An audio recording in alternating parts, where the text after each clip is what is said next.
Sarana-sarana ya cepat menempuh cara adil dan menolak permusuhan dengan jin. Makanya jin itu jangan ditantang, Pak. Ayo jin, berani rumah gue, kena tuh, jangan ditantang. Jin itu biarin aja, jangan ditantang, jangan juga dicuekin, nggak ada penangkal. Ada orang nantang-nantang jin, akhirnya apa? Betul ya, bilangin aja jin, kamu dikasih Allah alam, udah tinggal di alam kamu, kita juga punya alam. Ibarat lele jin, kamu kalau keluar dari empang, kue goreng ya. Nah itu aja. Iya, udah punya alam sendiri kok. Aneh-aneh, kecobek ya pecel. Gitu. Iya, tempatnya di empang, di sungai, di laut. Naik ke meja, kecobek, pecel. Itu, ngapain kamu nyampe ke sini? Gitu loh. Terus membaca ayat kursi, mencertakan akal dengan iman, memukul jin. Nah, memukul ini bukan pukulan sodokan. Jadi kita kalau jin itu posisinya di mana, langsung kita pukul begini aja udah kesakitan. Sambil kita bacakan, sambil kita, katanya Syekh Abdul Aziz Sadhan, kita takhayul, membaca ketika meruqyah itu ada takhayul. Artinya kita hayalkan Quran ini, kita hantamkan ke jin. Itu sah, kata Syekh Abdul Aziz Ibn As-Sadhan, salah satu murid seniornya Syekh Abdul Aziz bin Bas. Ya, contoh aja kita baca, Allahu la ilaha illa huwal hayyul qayyum. Jadi kita pahami maknanya, kemudian kita hayalkan jin ini terpukul dengan ayat ini. Allahu la ilaha illa huwal hayyul qayyum la ta'khudhuhu sinatun wa la nawm lahu ma fis samawati wa ma fil ard, dan seterusnya ya.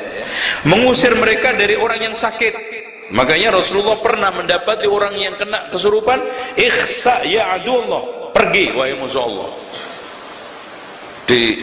Makanya pukulan, dalilnya mana pukulan? Rasul pernah meruqyah Utsman ibnu Abil As, salah seorang qori. Subhanallah Pak, umur 8 tahun udah diangkat Rasulullah menjadi imam Taif, karena dia sudah hafal Quran banyak sekali. Akhirnya suatu ketika dia itu ngadu ke Rasulullah, ya Rasulullah, akhir-akhir ini hafalan saya suka hilang, terutama surat Al-Baqarah. Akhirnya ditepuk dadanya Rasulullah 2 kali ya, ikhsa ya Abdullah, ikhsa ya Abdullah, langsung seakan-akan tidak ada lagi yang bisa dilupakan, enggak lupa lagi, itu enggak ada. Makanya lupa itu termasuk gangguan setan juga, terutama lupa Al-Quran. Ini, nah hadirin sekalian, pernah juga ada seorang yang diruqyah Rasulullah, dipukul, keluar hewan seperti apa namanya, tikus dari mulutnya. Dan itu juga pernah dialami orang yang menghina sunnah.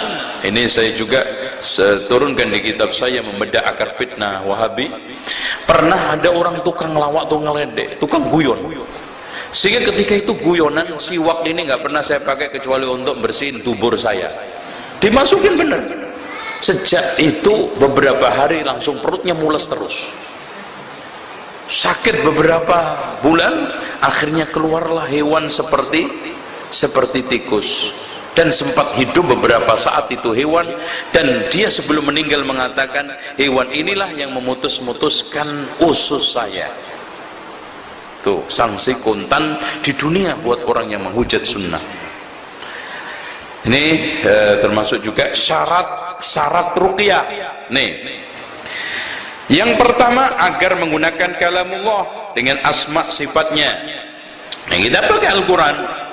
Contoh aja surat yang kalau jin, kalau kena sihir, wattaba'u ma tatlu syayatin ala mulki Sulaiman wa ma kafara Sulaiman walakinna syayatin kafaru yu'allimuna an-nasa as-sihr, atau qul huwallahu ahad, atau muawwidzatain, atau ayat kursi. Agar menggunakan kalamullah, agar menggunakan bahasa Arab atau bahasa apa saja yang selainnya yang diketahui maknanya. Jangan sampai bacaan itu tidak diketahui maknanya. Apalagi di sana ada mantra Sunan Kalijogo, Rumak Soneng Wengi, itu orang Jawa itu pada hafal semua. Jadi itu dijadikan sebagai andalan doa orang-orang Kejawen, bahkan yang punya kepercayaan tentang Sunan Kalijogo, ya. Di Jawa itu ada aliran pengkultus Sunan Kalijogo, namanya aliran Samin. Samin itu singkatan sama-sama amin. Itu sama-sama amin, Samin. Dan dia meyakini bahwa Sunan Kalijogo ini orang hebat setelah Rasulullah. Kita ini orang-orang Samin, semuanya turunan Sunan Kalijogo.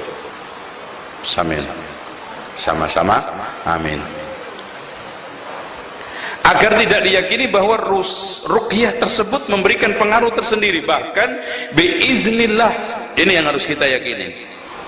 Ini tentang hal-hal yang terkait dengan sikap kita ruqyah.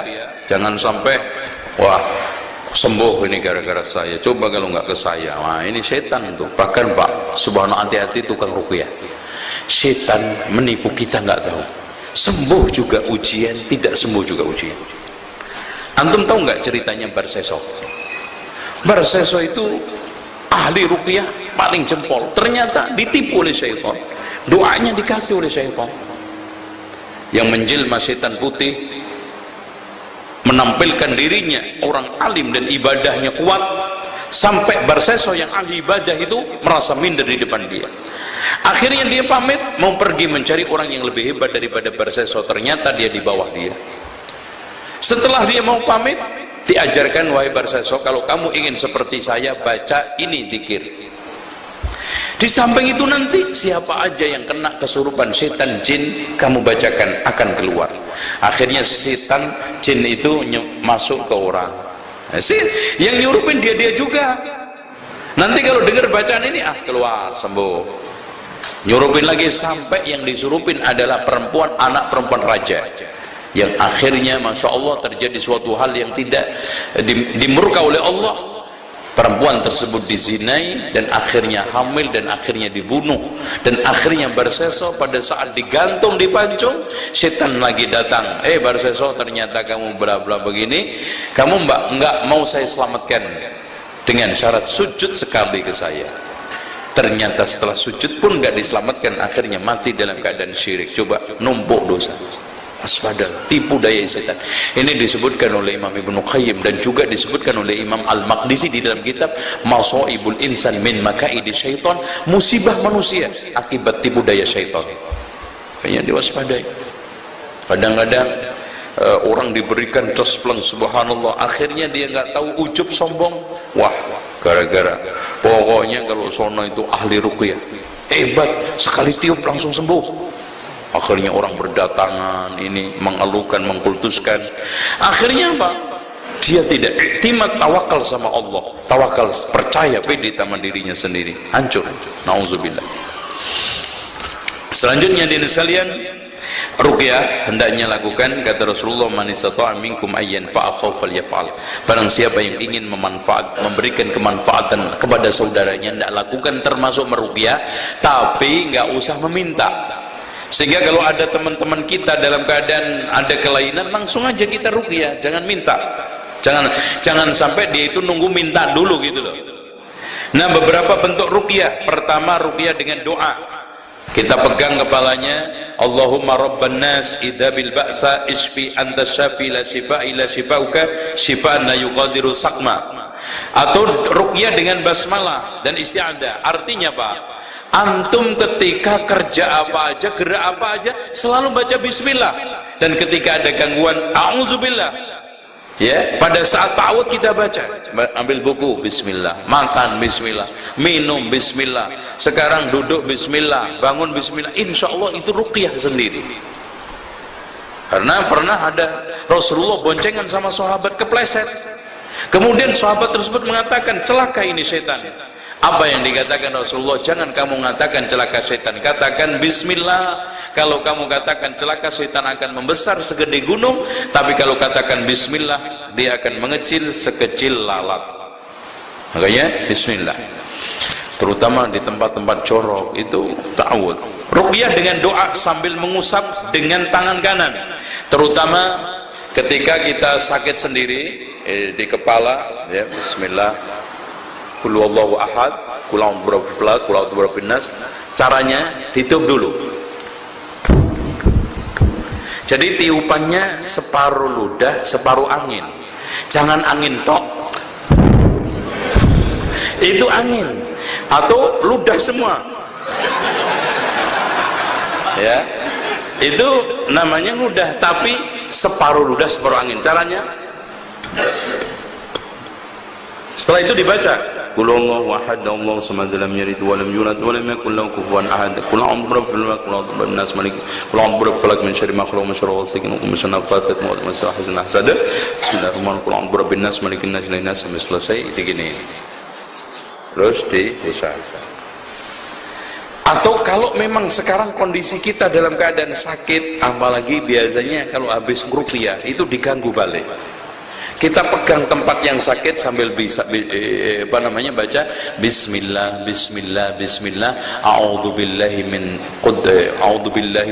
wa qudrati min syarri ma ajidu wa uhadir. Antum ulangi 7 kali. Bismillah bismillah bismillah a'udzubillahi wa qudrati min syarri ma ajidu wa uhadir. Insyaallah hilang. Dan itu masyaallah kita sering praktekkan langsung hilang. Apalagi gangguan yang sifatnya aneh. Tapi kalau asam urat ya itu harus dibantu dengan obat lain, jangan cuman itu tok. Ya, itu. Nah, meniup napas di kedua tangan sambil membaca muawwidzatain. Sama juga ruqyah dengan Fatihah dengan mengumpulkan air liur dan meludahnya. Dan bahkan kita juga bisa dengan ludah. Ya, ya Allah, bismillah. Ya, biriki ba'dina. Terus kita colekkan ke tanah biturbati ardina, terus kemudian kita usapkan. Ini juga cara ruqyah yang diajarkan oleh Rasulullah, termasuk ruqyah pakai air hujan, karena air hujan itu barokah, dan yang tidak kalah pentingnya adalah air zam-zam. Ya, membaca Al-Quran dan pada air atau menulisnya pada sesuatu dan diletakkan di air kemudian meminumnya atau memandikannya. Dinyatakan kepada Malik, apakah Al-Quran boleh dituliskan pada orang yang demam? Jika tidak apa-apa dan tidak mengapa meruqyah dengan al-kalam at-thayyib. Abu Dawud berkata, aku mendengar Imam Ahmad ditanya tentang seseorang yang menulis Al-Quran pada suatu kemudian mencuci dan minumnya. Ia berkata, saya berharap semoga tidak apa-apa. Dia juga berkata, aku mendengar Imam Ahmad ditanya, ia menulisnya pada suatu kemudian membasuh dan mandi dengannya, dan berkata, aku belum mendengar sesuatu tentang itu. Ya, Soleh berkata, aku pernah sakit lalu bapakku Imam Ahmad, maksudnya karena anaknya Imam Ahmad itu yang satunya Soleh, yang satunya Abdullah, tetapi yang paling mirip dengan Imam Ahmad adalah Abdullah, sehingga dijulukin juga Abu Abdullah. Ya, aku pernah sakit lalu bapakku mengambil sebuah bejana berisi air dan membacakan ruqyah padanya, lalu berkata, minumlah dan basuh muka keduanya. Persis seperti Nabi Ayub.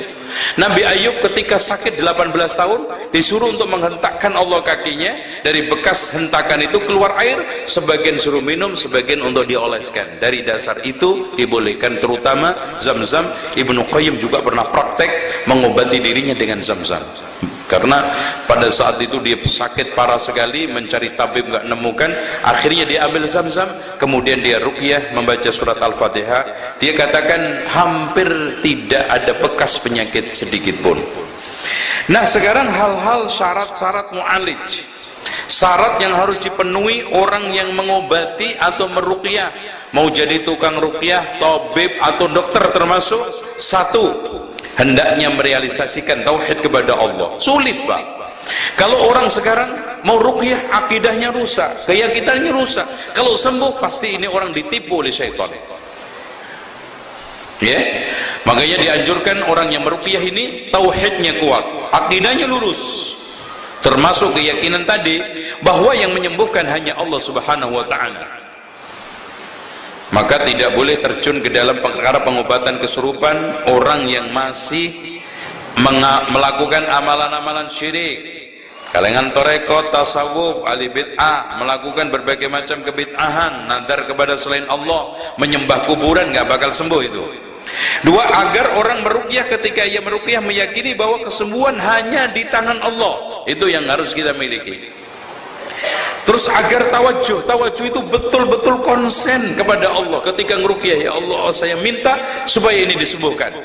Jadi jangan sekarang tidak ada tawajuh. Kemudian yang keempat, agar orang yang meruqyah adalah ahli sunnah wal jamaah, berpenampilan dengan tampilan sunnah, dari pakaiannya, dari yang lainnya semua dia mengamalkan sunnah. Agar orang yang meruqyah membentengi diri dengan zikir-zikir pagi sore, membaca surah Al-Quran, istighfar, tasbih, syukur-syukur setiap keadaan dan tempat, membaca astagfirullah. Pokoknya usahakan hidupnya makmur dengan zikir dan tidak lepas dengan zikir, kecuali dua tempat: ketika hubungan suami istri dan di WC nggak boleh zikir, tapi kalau di hati boleh. Ya. Selanjutnya nomor 6, agar orang yang meruqyah menjauhi dosa, maksiat, bid'ah dan perbuatan-perbuatan mungkar yang lainnya. Yang 7, agar orang yang meruqyah gigih melakukan sholat nafilah, ya, sholat sunnah rawatib, duha, witir. Insyaallah dengan cara seperti itu Allah Subhanahu wa taala akan berikan ke mustajab doanya, mustajab ruqyahnya. Agar orang yang meruqyah menjauhi dusta, curang dan ucapan batil, karena ia merupakan dosa-dosa yang akan memberikan kesempatan setan untuk menguasainya. Karena orang yang curang, menipu, bohong nggak mungkin dibantu malaikat, yang jelas dibantu oleh syaitan.